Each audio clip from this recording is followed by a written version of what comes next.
I actually had to do some prep on this, so, like read. Which Murder isn't your normal. Right. This is Inside Look. I'm Jeff Lyons, joined today by former 14 News anchor and investigative reporter Stefanie Silvey. Thanks for coming back out, Hi, Stefanie. Jeff, how are you? How long has it been now since you've been here at 14 News? Oh, it's been a while. I think I stopped in 2009. Okay, and you came because you were here about 15 years or so. Yes. Yeah. Mm-hmm. So I'm a little slow on the math today, but that would be about 94, 5, somewhere in there, right? Or Yeah, a little before? I worked in Lexington before I came here, Okay. and then before that I was in Owensboro and Bowling Green. So about 20 years altogether in broadcasting.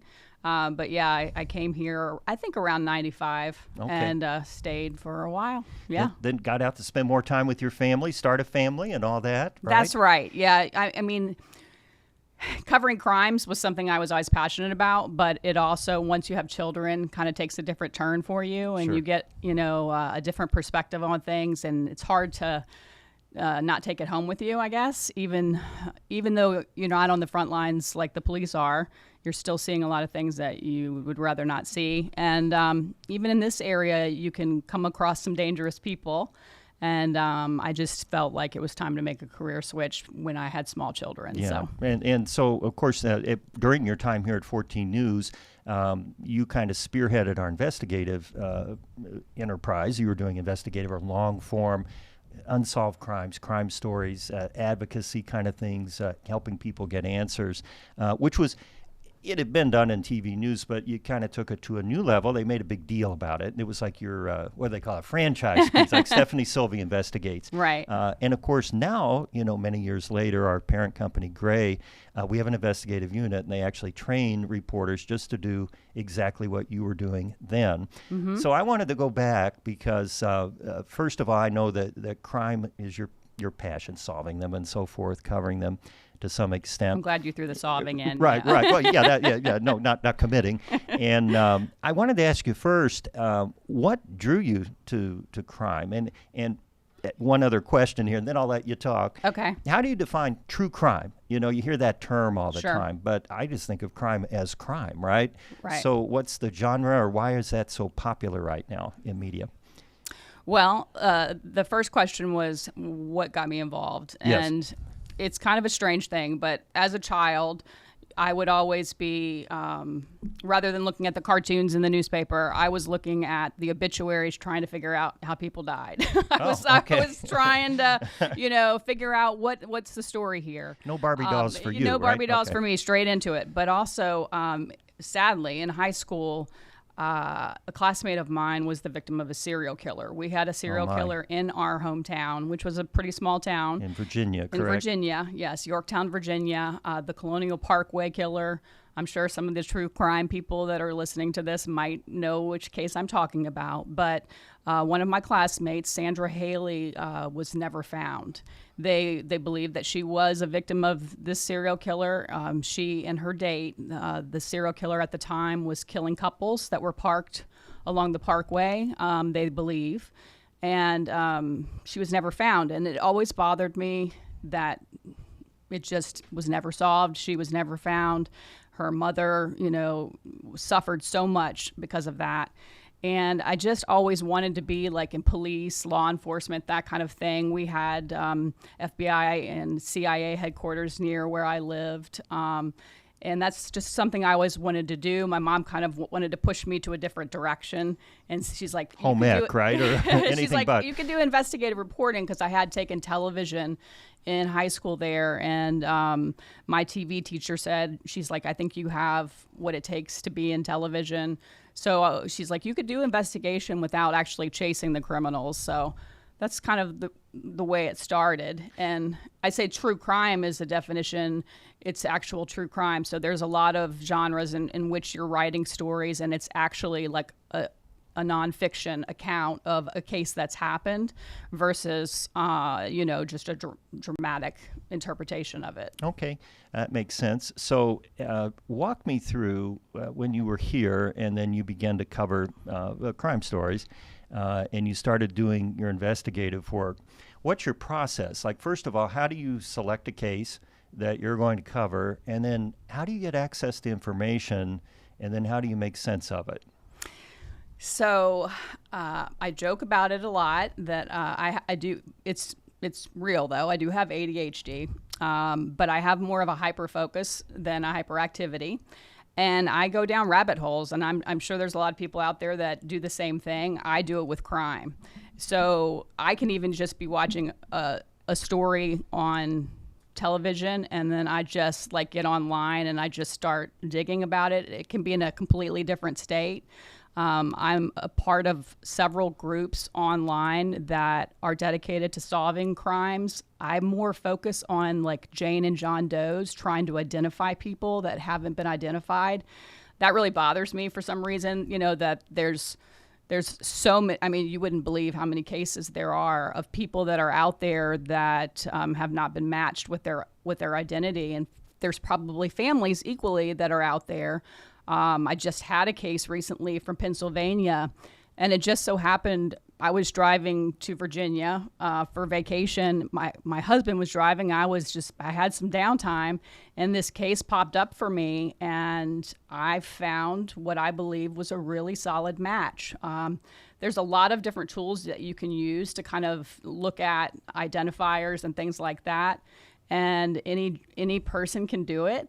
And I found what I felt like was a really good match. I contacted the police, and they actually are DNA testing to see if it could be the person. And I feel really confident that it probably is.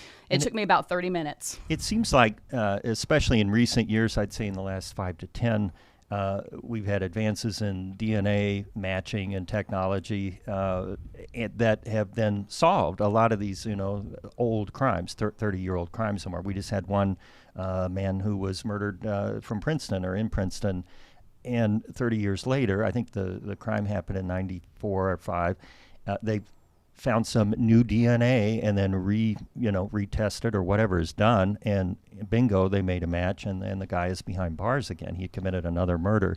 But how is that actually accomplished? I mean, is there a room full of evidence and they can go back and say, well, here's the one from 95. Let's look at that one again. How do they do it? Yeah, hopefully that is the case. Sometimes evidence is lost, unfortunately.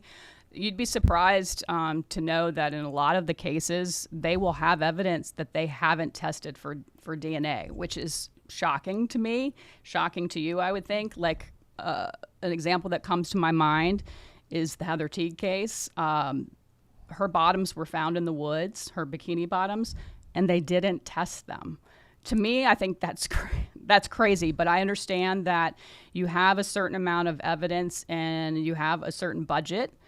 Because every piece costs money. And I think that there are some guidelines in place that that for the state police and other law enforcement where they only are supposed to test, a certain amount at a time for cost reasons and probably time reasons as well. But there's a lot of evidence sitting on a shelf somewhere that could be tested and solve a lot of these crimes. It's just the law enforcement thinking about that crime, remembering about that crime, because there's a lot sitting out there that could be solved. And you mentioned Heather Teague. Of course, we're at the anniversary of that horrible crime in 1995. You were here at that time and covered that story basically from beginning to now, right? I mean, it bothers you as it bothers all of us, but you're still actively involved in trying to figure it out. That one will stay with me for a long, long time. Sarah, who is Heather's mother, I talk to frequently. I care about her greatly. She's a wonderful woman who has kept her daughter's case and story alive. If such it weren't an advocate. for her, a fierce advocate. Yeah, she is a bulldog, and I admire that in her because that's what it takes to kind of keep a case like her daughter's off the shelf, without dust on it. We are all familiar with that case because of her. Otherwise, if the family lets it go, it tends to just kind of go away, and she hasn't let it go. There were many things about the case, and as you say, she's kind of kept it top of mind here, at least in the tri-state, and I'm sure around the country, in your circles that are looking at unsolved crimes and cold cases, where she was on the beach. There was an eyewitness in Newburgh that was apparently looking through a telescope, saw a few things, saw a red car. Somehow they tried to identify the guy, and then the guy, Dill, I think was his name, correct? I can't remember all the details, but then he took his own life when the police moved in on him, and now we got a cold case, or at least according to the police, a cold case, right? Well, this guy was our suspect, and he's gone. Right. So, but obviously Sarah doesn't believe that. She thinks there's more information out there. How does that percolate up? Now, you talked about being, in these groups that are constantly looking and sifting in that. So how would one find new information, especially after this amount of time? I think that case is tough. I do. I've had people reach out to me saying they have information, even today, with me being out of the news, this many years later. I think there's a lot of rumors out there in regards to that case. I think the frustration with that case is, like you said, they found a suspect, he committed suicide, end of story, right? And not to say, listen, I don't want to slam the Kentucky State Police. I feel like they probably have done a lot of hours of work on that case. Listen, I'm not knocking them for that.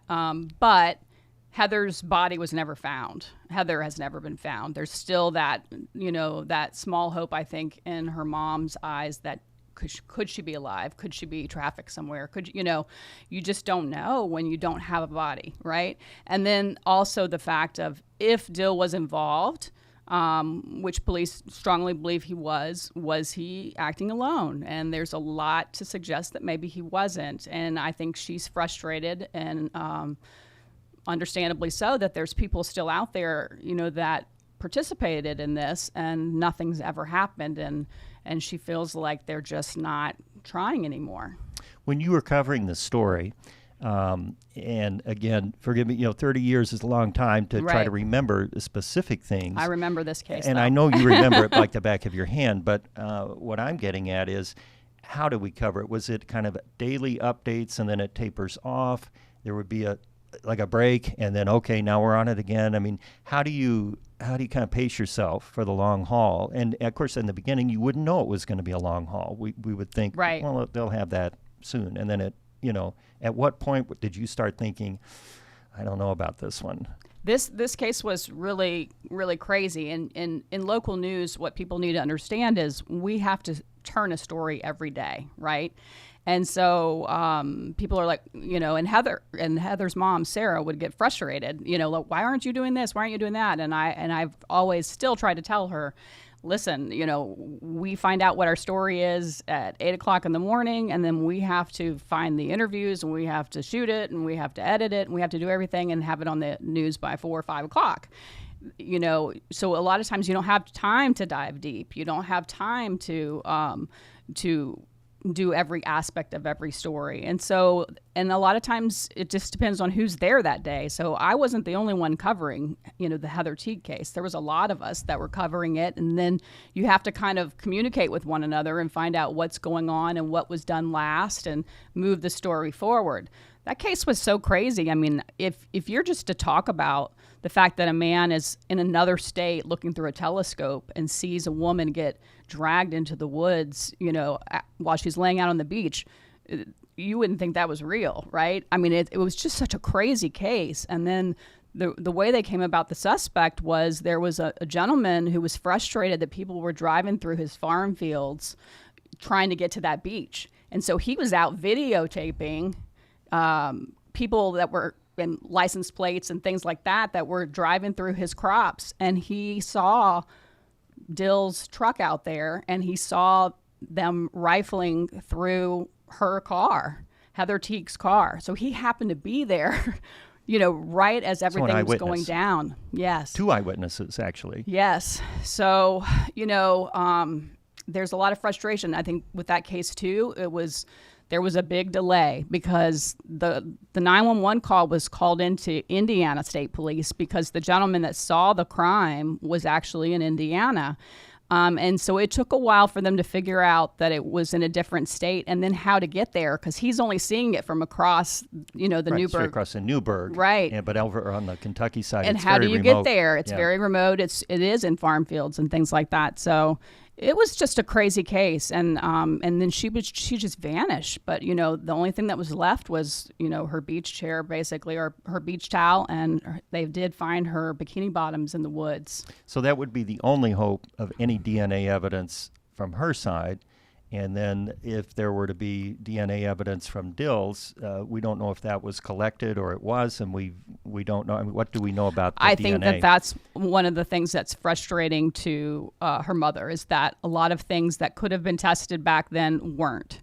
Now, I think that they are testing some things now, but the frustration is there. We're looking at 30 years later, and why haven't they exhausted every opportunity to figure things out? I think that in their perspective, they feel like the case is solved.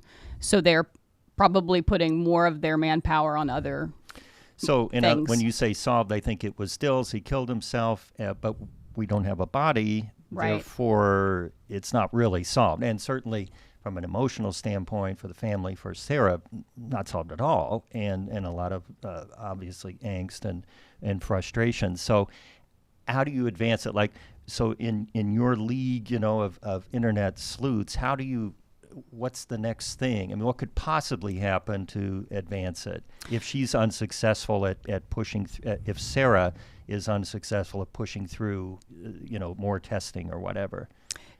Sarah was actually successful in suing the Kentucky State Police and getting a lot of the FBI files and getting a lot of the files opened and sent to her. So she has stacks of information that have never really been released to the public. Now, a lot of that is redacted. Yeah. There's a lot of black lines in that.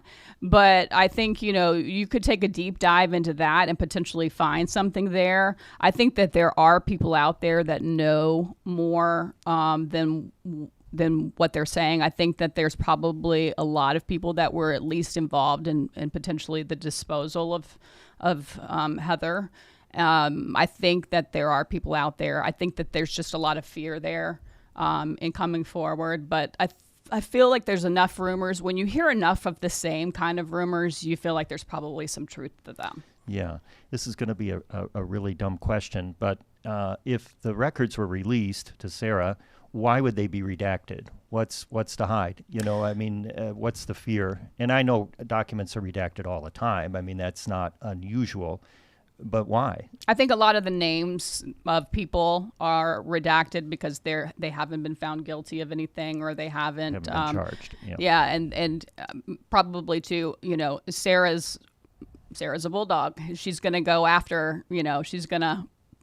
On her own. Yeah. And they don't want that. Sure. She is. Like I said, I do admire her because, she has really, she can drive you crazy. It's in a good way. I understand 100,000% why she does what she does. I would do the same exact thing.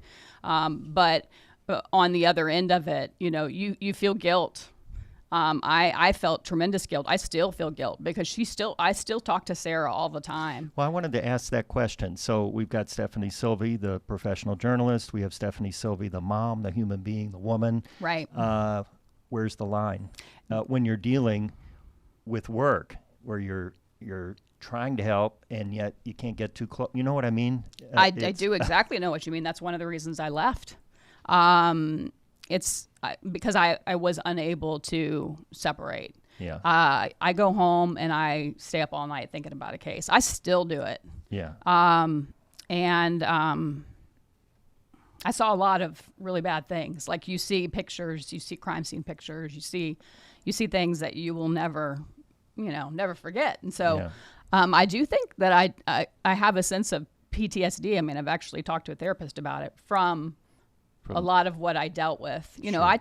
I had a unique job. I talked to murderers. I went to death row. I talked to prisoners. I've talked to rapists. I have helped solve crimes. I've talked to countless victims. That was the hardest part about my job, is that I had to summon up within myself a way to go up to someone whose loved one has been raped, murdered, what have you. It could have been a child, it could have been anything, and I have to try to get an interview with that person. I mean, it was horrible. I would cry every time I did it. What kept me going is the fact that in those cases, most of the time, it hadn't been solved, or the focus was all on the person who committed the crime, and I did not want that. I wanted the victims to be remembered for who they were. I wanted them to be personalized. I wanted people to know that this was a human being, this was someone's daughter, or this was someone's loved one. And when you have that, and when people can see that and see what the family is going through, a lot of times that will lead to someone coming forward with information. It is a helpful tool. It is hard as hell to do it. It's hard as hell to get into a situation where you have to ask someone to do that, but it is helpful, and Sarah is a perfect example. You got to keep that story alive when it sits on a shelf. It can be 30 years later. The case you talked about with the gentleman, I covered both of those murders. Well, I know you did. Yeah. And that person, he killed 2 different people in this town, and there was never a connection made. Until 30 years later with DNA. DNA is changing the landscape. Well, something interesting about your career, and mine too, I suppose, is that we spanned the non-internet era where information was cloistered, curated, hard to get, and only to a select few, to a time where almost anyone can get almost any information if you know where to look and if you have the access. And so in some ways, I don't know whether that would increase the burden on what your role was then, right, or if it would make it easier, if you could do a lot of your background and information search, on your laptop, while you're having your cereal, as opposed to, having to go down to the police department and go to different places.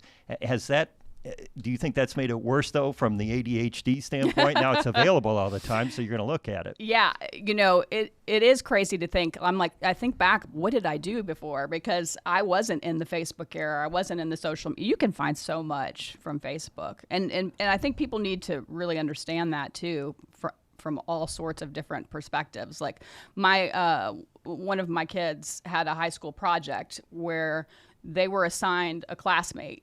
And no one knew who had each other, but they had to go online and find as much information about that person as they could and present it. And she's like, "Mom, I need help." Listen, by the time we were done, we knew everything about that child. I knew when his parents got married. I knew, when grandma died. I knew, we knew it all, right? Yeah. And I showed my daughter how to do it. That's a little scary, right? Because, sure it is. Yeah. I mean, we remember an era of privacy where pretty much, you only disclose what you wanted to disclose, and it's people all didn't know out anything. there. Yeah. Yeah. And so our kids never enjoyed that privilege of privacy, true right. privacy. And it's not there anymore. And so it's not there for your children either. You think that you're protected, but there's just so much available. I've had people challenge me to find what I can on them. They're like, "I don't think there's anything there." And, I can always find something.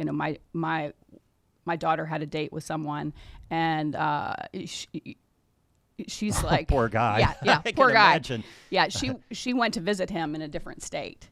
And she was supposed to have shared location with me. She's in college. We should clarify she's that. In college. Yes. Okay. And she didn't share location with me. So I sent her pictures of the inside of his apartment. Okay. Yep, got it from a realtor. Yeah. Site. So just to show her and to show him, I know who he is. I know where he lives. Yeah.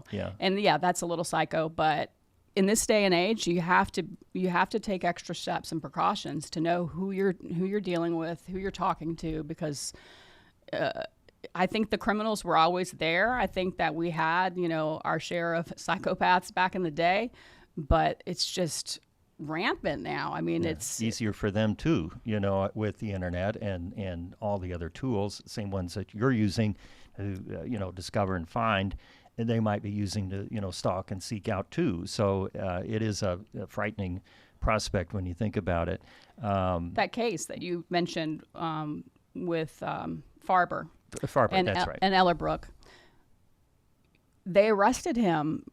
He was walking on the streets of Evansville, correct? Right. Yes, that's right. Yeah. He had already murdered someone.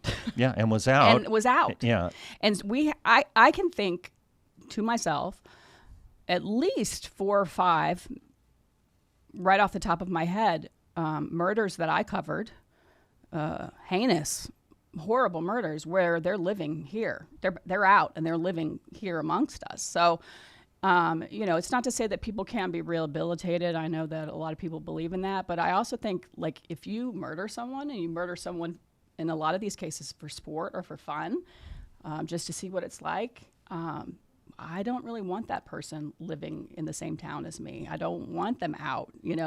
There is the chance that they can do it again. In the case of Farber, he had committed 2 murders. They weren't aware of the one, but can someone like that be rehabilitated? Do you realize that there's people in your city that, are convicted murderers? So how do you get through life, just in general? I mean, obviously you're working in a completely different line of work now in healthcare, health profession, and so you got to go on. I mean, do you then just kind of put that in a silo and you say, well, there's risk out there, of course, for everyone, but, we must live. We have to live about our lives. How do you do that? How do you especially do that? I'm very alert. Always. Yeah. It's been a joke. Everyone says, oh my gosh, the craziest things always happen to you, Stefanie. And I'm like, really, the craziest things don't always happen to me. I just happen to be aware that they're happening to me. I always am looking around me and observing people around me. And I think that a lot of people, if they would get their heads out of their phones and really kept an eye on things around them, would see a lot more. Yeah. And I think that people should do that. Listen, I'm addicted to my phone just like everyone else, but there's danger in that. And there's a lot that can be going on around you that you might not be aware. And I think that you do need to be aware, particularly if you are like a single female or, someone that's out alone. Not to say that females are more vulnerable. Listen, I'm all for the strength of a female, but you are more susceptible to being a victim. You are more targeted. And I think that people need to constantly keep an awareness about them. It may sound a little bit paranoid, and I may have been a helicopter mom to a certain extent, but I just happen to know the dangers that are out there. I've talked to many of the murderers from this area, and some of them, you could talk to them and they felt like genuine people who made an extremely bad choice, whether it be because of substance abuse, whether it be circumstances, passion, anger, with a certain situation, but you didn't get the inherent feeling that they would do it again. And then I have walked into the room of other people that instantly the hairs on the back of my neck, stood up, and I felt like the sense of evil. And I feel like that sense has stayed with me. Like, I can be in the room even with people that aren't convicted of crimes and get a feel like that for certain people. So I think trust your instincts, listen to your gut, keep an eye open. I love my job now, but I do kind of have a side hobby of still focusing on crimes and trying to solve them, because I think that a number of them can be solved. I think law enforcement, they have so much on their hands, and they may get frustrated with, the everyday people that are trying to solve crimes, but it doesn't ever hurt to have extra eyes. The case that I was telling you about from Pennsylvania, I almost didn't send it in the tip, because I thought surely they've looked at this person, because the person, the Jane Doe, was in Pennsylvania and this missing person was in Pennsylvania. And I thought, well, surely they've looked at every missing person case in that state, right? To see if it's a match, but they hadn't. So when you send a tip in, do they acknowledge it? At first they didn't acknowledge it. And that bothered me, because I felt like this was a really good tip. Like, there was a lot of circumstances to this particular case that I'm talking about. But for instance, she had on a number of layers, but they said that she didn't appear homeless because she had nice clothing, and they described the clothing, right? The person that was missing had been involved in a robbery, and she had put on black clothes over her clothes to participate in that robbery. And the clothes matched. And then she wore like a specific necklace. I went on her Facebook and she was wearing the necklace. She had hair dyed and she wore it in certain braids. In her Facebook, she had her hair braided and dyed in certain way. I could go on and on. I mean, every single thing was a match. Her clothes was everything, jewelry that she had. So I couldn't believe that they hadn't, looked at that person. And so to not be acknowledged and to even just say, yeah, we'll check into that. I reached out again and I said, listen, and that's when I don't want to say brag, but that's when I said, I was in television. I was an investigative reporter. I have helped solve crimes. I'm not just some Joe Schmo. This is legitimate, and the family's hurting out there. I hope you're looking into this. And then I think that they actually read. I don't think he'd even read it. And so then he read, and I outlined everything that was. Is this like the We Tip line, or the equivalent in Pennsylvania? Or, well, initially it was, and I think it wasn't looked at, and so that's why I found the person, the detective. So it took you then to nudge the thing, push it forward.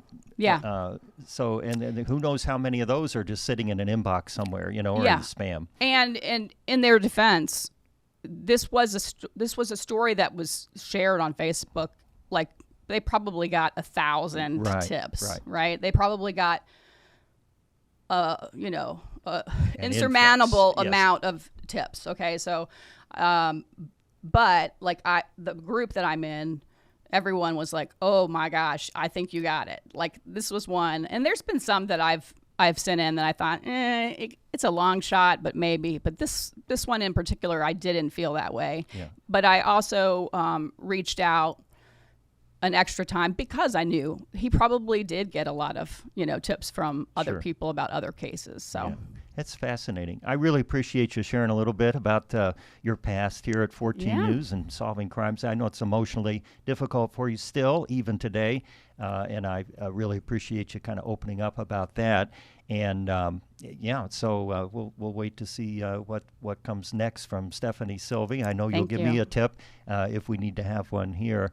But life's good for you right now, yes? And I still do some national stories. NBC has reached out about doing, a story for Peacock, and still keeping your foot in the old TV door. I am, talking about cases here locally. Yeah. I think that there's a lot of cases here that need to be highlighted. I did one nationally for the Heather Teague case, and some others. I think that people need to, particularly if they're unsolved.